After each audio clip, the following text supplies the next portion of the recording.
Parents kicked me out just because the golden child sister couldn't stand me. 10 years ago, my life basically got flipped upside down because my family, especially my sister Claire, decided to kick me out of the house. And why? Because they thought I was some sort of traitor for figuring out how to pay for my college tuition without their help. I was 18, just about to start college, and suddenly I found myself with nowhere to go. This all happened thanks to Claire, the golden child who always managed to make me look like I was barely worth anything in comparison.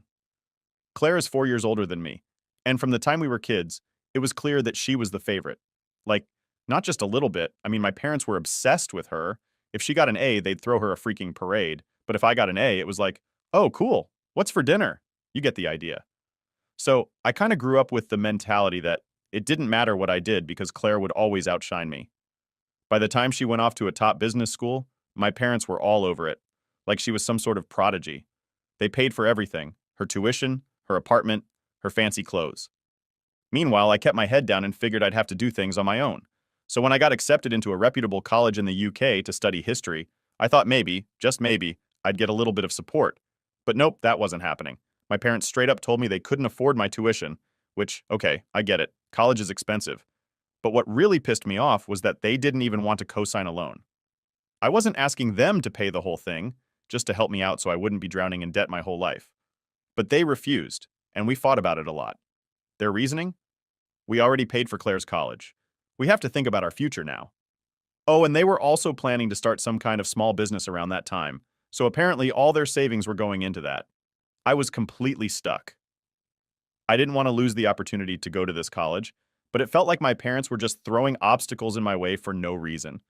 They had no problem spending tons of money on Claire, but when it came to me, suddenly they had to be frugal and responsible. I needed help, and it became pretty obvious that they weren't going to give it to me. So, with no other options, I turned to my Aunt Denise.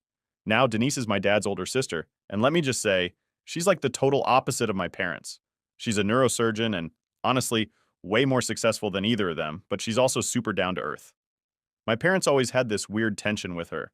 They'd act all polite at family gatherings, but I could tell they were bitter about how successful she was compared to them. My dad, in particular, hated feeling like she overshadowed him. I didn't really want to get her involved at first, but I was desperate. I reached out to her one day, asking if she'd be willing to help me with the tuition. She didn't even hesitate. She was like, "Of course I'll help. Why didn't you come to me sooner?" But I was terrified that my dad would find out. If he knew I had gone behind his back to ask for money from his sister, he'd lose his mind. So I begged Denise to keep it a secret. Things were fine for a while after that. I figured I was in the clear. My tuition was covered, and I was getting ready to leave for school. That's when Claire decided to ruin everything. To this day, I still don't know how she found out about me asking Aunt Denise for help, but she did. And being Claire, she couldn't just let it go. She had to blow it up into this huge, dramatic thing. One night, I came home after hanging out with some friends, and immediately I knew something was off. All my stuff was packed up in boxes. Everything. My clothes, my books, even my bedding. My parents were sitting in the living room, and Claire was standing there with this smug, self-satisfied look on her face. It felt like I had walked into some twisted intervention. My dad didn't waste any time. He threw a stack of papers at me and said, "Explain this." I had no idea what he was talking about, so I looked at the papers, and that's when I realized Claire had gone full psycho. She had fabricated these fake emails between me and Aunt Denise, where it looked like I was betraying the family, leaking details about the business my parents were planning to start in exchange for Aunt Denise paying for my tuition. I couldn't believe my eyes. Claire had gone through my laptop, found some emails between me and Denise, and then doctored them using Photoshop or whatever. She made it look like I had sold out our family. I was stunned. I tried to explain that it was all fake, but my parents didn't even listen. They just stood there saying, "We trusted you, and you stabbed us in the back." It didn't matter what I said. They believed Claire, because of course they did. They always believed her. It was like I didn't even exist anymore. They told me to pack my things and leave, right then and there. I was officially kicked out of the house because of a complete lie. I begged them to reconsider. I didn't want to be a burden on Aunt Denise, especially after she had already agreed to pay for my tuition. But my parents didn't care. They said I was a traitor, and they wanted nothing to do with me. So that was it. I left with nothing but the clothes on my back and a few boxes of my stuff, and I moved in with Aunt Denise. Honestly, I don't know how I would have survived if it weren't for her. She took me in without a second thought and treated me like actual family, something I hadn't felt in years. While my parents were busy worshiping Claire and focusing on their future business, Denise was the only one who really cared about me. And for that, I'll always be grateful. But to this day, I can't shake the memory of that night. Walking into my house and seeing all my stuff packed up, my parents staring at me like I was a criminal, and Claire standing there with that smug look on her face knowing she had won. So there I was, kicked out of my own house, standing on Aunt Denise's doorstep with my life in boxes. I was still processing what the hell had just happened. It felt like a bad dream. I mean, how do you go from thinking you're part of a family to being homeless in one night? The whole thing was so surreal, but at the same time, I couldn't say I was that surprised. My parents had always made it clear that Claire came first, but I guess I never thought they'd take it this far. Denise, being the angel that she is, welcomed me with open arms. She didn't ask a million questions. She didn't pry. She just saw that I was hurting and told me that her house was my house for as long as I needed. That kind of kindness? Man, it hit me right in the gut because I realized right then that I had never felt anything close to that from my own parents. So, I moved in with her. It was strange at first, waking up in her guest room, looking around at a house that wasn't mine, but over time, it started to feel more like home than the place I grew up in ever had. We started getting closer, talking more about everything. Turns out, Aunt Denise knew a lot more about my parents and their BS than I ever realized. She'd been keeping her distance from them for years, only showing up to family events because she felt obligated. She told me something that blew my mind. Apparently, my dad's grudge against her started way before I was born. Denise had always been more successful. She went to med school, got married to a great guy, who unfortunately passed away young, and was living her life. Meanwhile, my dad was doing okay, but every time they met up, he'd get weirdly competitive. Denise said that their relationship basically became a game of who could look better to the rest of the family, but instead of just being proud of his sister, he resented her. And it wasn't just career stuff. My dad felt overshadowed in every way, financially, socially, everything. I guess that jealousy bled over into how he treated me. Denise had figured all this out years ago but kept quiet because she didn't want to make things worse for me. Now that I was living with her, though, she told me everything. It was like she was trying to fill in all the gaps in my life that I hadn't been able to make sense of before. Why my parents never seemed to care about what I did, why they always bent over backward for Claire. It all boiled down to some weird family dynamic that I didn't even know existed. Living with Denise was great, but the thing is, I couldn't completely relax. I kept waiting for my parents to call, for Claire to show up out of nowhere, or for them to apologize for what they did. But of course, that never happened. Days turned into weeks, and nothing. Not a single text, not a single call. At first I was angry. Like, really angry. How could they just toss me aside like I was nothing? Then the anger kind of faded and I started to feel numb about the whole thing. It was like my brain was shutting off all my emotions just so I could function. Denise, though, she was amazing. She never pushed me to talk about what happened unless I wanted to. She let me take my time figuring things out. She even helped me get all my stuff sorted for school, making sure I had everything I needed before I left for the UK. I swear, if it weren't for her, I don't know how I would have gotten through that time. But even with her support, the silence from my parents was deafening. You'd think after kicking your kid out, you'd at least check up on them, right? But no. I guess I shouldn't have expected anything different, but I still did. One afternoon, about a month after the whole ordeal, I got a text from Claire. I remember it so clearly because it was just as obnoxious as she was. All it said was, "Hope you're doing okay. By the way, don't leave your laptop lying around." That was it. No apology, no acknowledgement of what she had done. Just a little smirk in text form, reminding me that she was the one who got me thrown out. I stared at the screen, feeling my blood boil. She was taunting me, plain and simple. I didn't respond. What was the point? Claire wasn't the type to feel guilty about anything. In her mind, she had won some weird family game, and that was that. I thought about texting back something snarky, but I knew it wouldn't make a difference. She'd just get off on it. So I blocked her number and tried to move on. It wasn't easy. Every time I looked at my phone, part of me was still waiting for something from my parents. Maybe a message from my mom, saying she regretted everything, or even a passive-aggressive email from my dad, pretending like nothing happened. But nope, radio silence. In the months that followed, Denise and I got into a solid routine. She became more than just my aunt. She became my confidant, my friend, and basically the only family I had left. I started to see how messed up my parents really were. They'd spent so long focusing on Claire, trying to mold her into some perfect daughter, that they completely missed out on everything else. And when Claire finally messed up, which she eventually would, it would be too late for them to fix it. Around the time I was getting ready to leave for school, I got another message, this time from my dad. It was short and direct. Good luck in the UK. That was it. No apology, no explanation, nothing. It felt like a slap in the face. After everything, all he had to say was good luck? I didn't even know how to respond, so I didn't. I just deleted the message and tried not to think about it. The day I left for the UK, Denise drove me to the airport.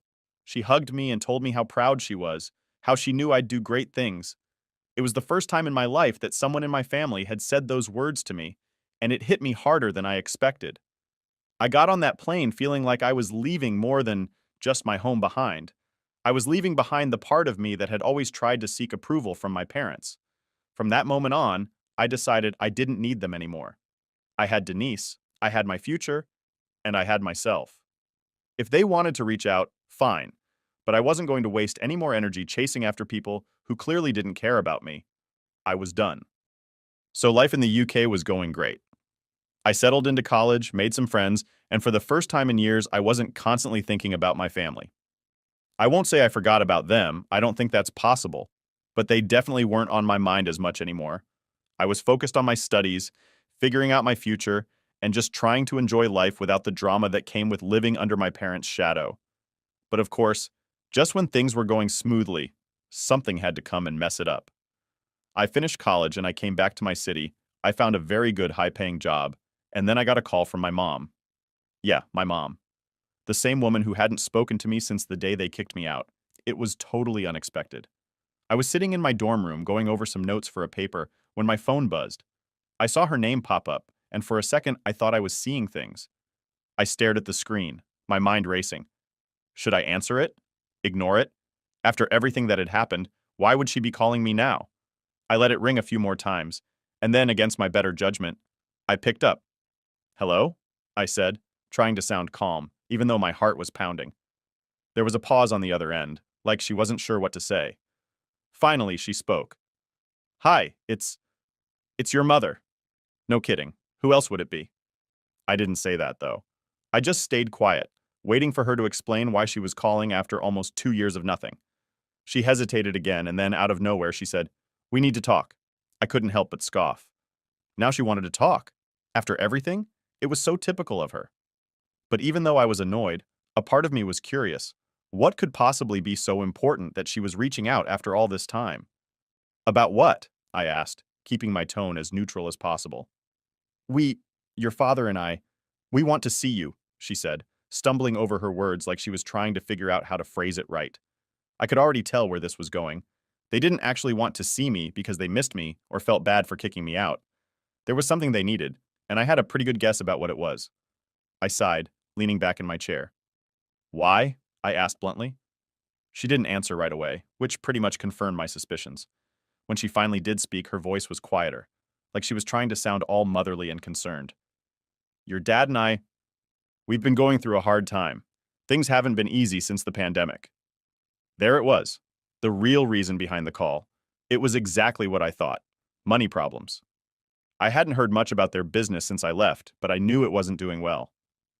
Denise had mentioned something in passing about how their shop wasn't thriving the way they had expected, and with the pandemic, it made sense that they'd be struggling. But I wasn't going to jump in and save them, not after everything they had done to me. Okay, and, I said, my voice flat, I wasn't about to make this easy for her. Your sister, Claire, she's been managing things for us, but, she started, and that's when I cut her off. Let me guess, I said, already knowing where this was headed. Claire screwed it all up? There was a long pause on her end, which was answer enough. Of course, Claire had messed it up. I don't know why they were surprised. She was always more interested in looking good than actually doing the hard work. They had put all their faith in her, and now it was backfiring. My mom let out a shaky breath. Things haven't been going as planned, she admitted, and we need help. I laughed. I couldn't help it. After everything, after throwing me out, cutting me off, letting Claire walk all over me, now they wanted my help? The audacity of it all was unreal. Unbelievable, I muttered under my breath. What's so funny? My mom asked, sounding genuinely confused, like she couldn't understand why I wasn't jumping at the chance to swoop in and save the day. You're serious? You actually think I'm going to help you? I said, my voice rising. I could feel the anger bubbling up, all the emotions I'd been pushing down for the past 2 years coming to the surface. "We're your parents," she said, her voice wavering. "We made mistakes, but we need you." I shook my head, even though she couldn't see me. "You didn't just make mistakes, Mom. You kicked me out of the house. You believed Claire's lies over your own son. You haven't spoken to me in years, and now you need me. And suddenly, I'm supposed to drop everything and come running?" She was quiet after that. I could tell she didn't know what to say. She probably wasn't used to me standing up for myself like this. Back when I was still living at home, I would have just gone along with whatever they said, hoping it would keep the peace. But not anymore. I had changed, and I wasn't going to let them walk all over me again. Finally, she spoke, but her tone had changed. She wasn't trying to be all soft and caring anymore. Now she sounded irritated, like she couldn't believe I was being so difficult. "We're still your family," she said sharply. "You owe us at least that much." That was it. That was the final straw. I didn't owe them anything. In fact, they were the ones who owed me. An apology, for starters. But I wasn't holding my breath on that one. "I don't owe you a damn thing," I said, my voice cold. "If you need help, go ask Claire. She's your golden child, remember?" Without waiting for her to respond, I hung up the phone.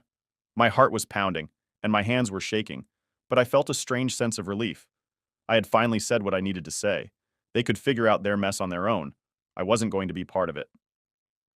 That night, I called Aunt Denise and told her what happened. She wasn't surprised at all. "They've been relying on Claire for years," she said. "It was only a matter of time before it all caught up to them." We talked for a while, and by the end of the call, I felt even more certain that I'd made the right decision. My parents had chosen Claire over me, and now they were paying the price. As harsh as it sounded, it wasn't my responsibility to fix their mistakes. For the first time in a long time, I felt free. I didn't need their approval or their acceptance. I had my own life now, and I wasn't about to let them drag me back into their toxic mess. I had done my part by surviving their betrayal. Now, it was their turn to deal with the consequences. Update 1. I thought I was done with all the family drama after that phone call with my mom. Honestly, I felt pretty good about how things went. I had finally stood up for myself and made it clear that I wasn't going to be their safety net. I figured they'd just give up and go back to depending on Claire, but I underestimated my sister's ability to stir the pot. Because, of course, Claire wasn't going to let me get away that easily. It was about 2 weeks after the call with my mom when something weird happened. I was having a pretty normal Saturday afternoon, just cleaning up around my place, when I heard a knock on the door. Now, I don't really get visitors. I live alone, and most of my friends know to text before they come over, so I was a little confused. I peeked through the peephole, and guess who was standing outside? Yep, Claire. For a second, I thought maybe I was seeing things. Like, what was she doing here? She hadn't spoken to me in years except for that one stupid text about my laptop, and now she was just showing up at my door like everything was fine. My gut reaction was to just ignore her, but I knew Claire well enough to know that she wouldn't leave until she got what she wanted. I opened the door, and before I could even say anything, she smiled, like we were best friends or something. "Hey," she said, all bubbly and fake. "It's been a while." I just stared at her for a second, completely caught off guard. Yeah, it has. What are you doing here, Claire?" She looked at me with this overly sweet expression, like she thought she could charm her way into my good graces. "I wanted to talk," she said, tilting her head slightly. "Can I come in?" I crossed my arms, not moving from the doorway. "About what?" I asked, keeping my voice as neutral as possible. Her smile faltered for a second, but she recovered quickly.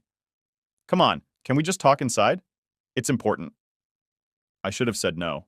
I should have just told her to leave right then and there. But my curiosity got the better of me. I stepped aside and let her in, though I didn't bother making her feel welcome. I didn't offer her a seat, and I didn't ask if she wanted anything to drink. She was lucky I was even letting her into my space after everything she'd done. She walked in and looked around, like she was taking in the place. "Nice apartment," she said, like she was trying to make small talk. I didn't respond. I wasn't here for pleasantries. "Okay, Claire," I said, getting straight to the point. "What do you want?" She sighed dramatically, like she was already exhausted from whatever game she was playing. "Mom told me about your conversation," she said, folding her arms. "She's pretty upset, you know." I raised an eyebrow. "Upset? She kicked me out of the house, Claire. What exactly does she have to be upset about?" Claire rolled her eyes, like I was the one being unreasonable. "Look, I'm not here to rehash all that. We both know you've always been difficult." I almost laughed at how casually she said that. "Difficult?" I repeated. "Are you serious right now? You fabricated emails to get me kicked out of the house. That's difficult. She waved her hand dismissively. That's ancient history. I came here because I want to make things right. I blinked, unsure if I'd heard her correctly. You want to make things right? I asked, skepticism dripping from every word. Yeah, she said, nodding like this was the most reasonable thing in the world. I know things got complicated with the family, and maybe I overreacted back then, but I think it's time to put all that behind us. I couldn't believe what I was hearing. You think you overreacted? I said, struggling to keep my voice even. Claire, you destroyed my relationship with our parents. You lied about me, manipulated them, and now you're standing here like none of that matters anymore. Her smile faded a little, and I could see that she was getting frustrated. I didn't come here to argue, okay? I came because I need your help. Ah, there it was. The real reason she was standing in my apartment. Of course, Claire wasn't here to apologize or to make amends. She needed something from me. I felt my jaw clench as I stared at her, waiting for her to continue. I've been trying to keep the business going, she said, finally dropping the fake sweetness. But it's been really hard. The pandemic hit us pretty badly, and I'm doing everything I can, but it's not enough. Mom and Dad don't want to admit it, but we're on the verge of losing everything. I crossed my arms, not feeling an ounce of sympathy. So, let me guess, you want me to help bail you out? Claire shifted uncomfortably. I'm not asking for a handout, she said defensively. I just thought we could, I don't know, figure something out together. You're doing well for yourself, right? I figured you'd want to help the family. I couldn't believe her. She was trying to guilt trip me into saving the family business that she had driven into the ground. You figured wrong, I said flatly. Claire blinked, clearly not expecting that response. Wait, what do you mean? I mean, I'm not helping you, I said, my voice firm. Not after everything you did. You ruined my life, Claire. You turned my own parents against me. And now that you're in trouble, you think I'm just going to forget all of that and swoop in to save you? No. She stared at me, dumbfounded. For the first time in her life, Claire didn't seem to know what to say. But we're family, she said weakly, her voice losing some of its confidence. I shook my head. We stopped being family the day you made it your mission to destroy me. Claire's face went pale. She wasn't used to hearing no, and I could tell she was struggling to process it. After a long, awkward silence, she stood up. Fine, she said coldly, if that's how you want it. That's how it's going to be, I said, standing my ground. You made your choices, Claire. Now you have to deal with the consequences. Without another word, she stormed out of the apartment, slamming the door behind her. I stood there for a minute, letting the tension drain out of me. Part of me felt bad, like maybe I was too harsh. But then I remembered everything she'd put me through, and that guilt faded fast. For the first time in years, I felt like I had control over my life. I wasn't living in Claire's shadow anymore. I wasn't the second choice or the scapegoat. I was finally free from all of it. Update 2. I thought that after Claire stormed out of my apartment, things would go quiet. Like, she would finally get the message that I was done with her and the whole family drama. But of course, I underestimated just how stubborn she could be. It wasn't even a full week later when the next wave hit. And this time, it wasn't Claire knocking on my door. It was both my parents. It was a Saturday again. Funny how these things always seem to happen on my days off. I was just sitting on the couch, scrolling through my phone when the knock came. It wasn't soft either. It was one of those heavy, insistent knocks that tells you whoever's on the other side isn't leaving anytime soon. I got up, already having a feeling about who it might be, and when I opened the door, there they were, my mom and dad, standing together like some kind of united front. My dad looked uncomfortable, like he didn't really want to be there. But my mom? She had that look in her eye, the one that said she was determined to fix whatever mess had been made, even if it meant bulldozing her way through. I sighed, leaning against the doorframe. What do you want? My mom gave me a strained smile, trying to keep things friendly, I guess. Can we come in and talk? We need to sort some things out. I was tempted to slam the door in their faces, but part of me figured that if I didn't let them in now, they'd just keep showing up. So, with an exaggerated sigh, I stepped aside and let them in. They walked in, glancing around the place like they were expecting something more than a basic apartment. My dad stayed quiet, but my mom went straight for the couch, sitting down and patting the seat next to her like I was some little kid she was trying to console. I'll stand, I said flatly, crossing my arms. All right, she said with a tight smile. Look, we know things have been difficult between us. Difficult? I repeated, raising an eyebrow. That's what you're calling it? My dad finally spoke up, his voice low and gruff. We didn't come here to argue. Then what did you come here for? I asked, not even bothering to hide my frustration. Because I'm pretty sure we've already been over everything.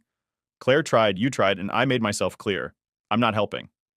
My mom's smile wavered a little. She probably wasn't used to me talking back like this. That's not why we're here, she said, leaning forward slightly. We're here because we want to apologize. I almost laughed. Apologize? For what exactly? Kicking me out? Believing Claire's lies? Or was it that you didn't even bother checking in on me for 2 years?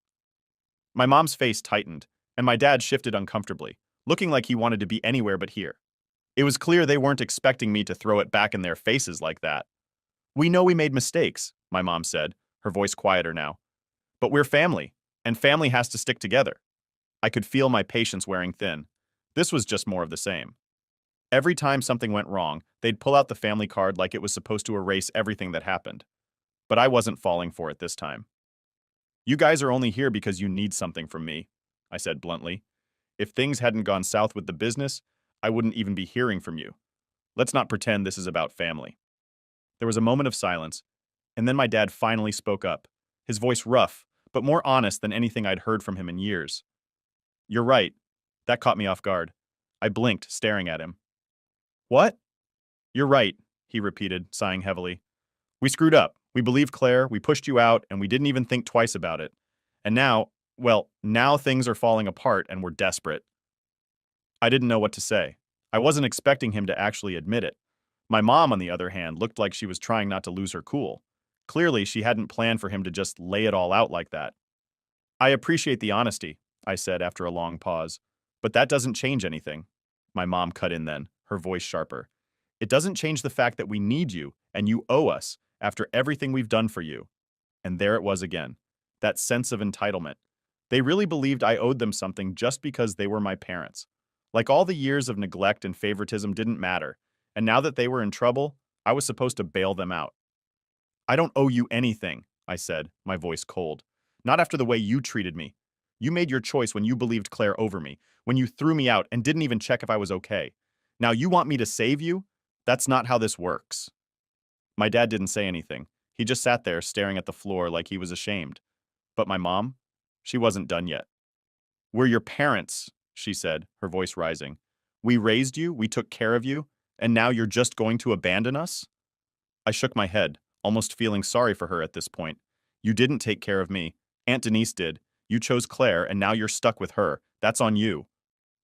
My mom looked like she was about to explode, but my dad put a hand on her arm, stopping her from saying whatever was about to come out of her mouth. He stood up, looking me in the eye for the first time since they walked in.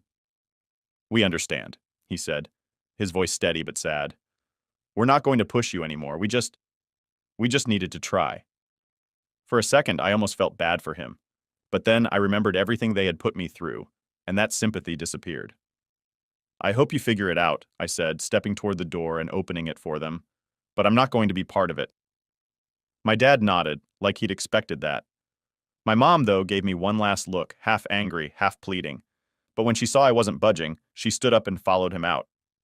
As they left, I closed the door behind them and stood there for a moment, letting the silence settle in. I'd done it. I had finally stood up to them, and for the first time it felt like I was really free.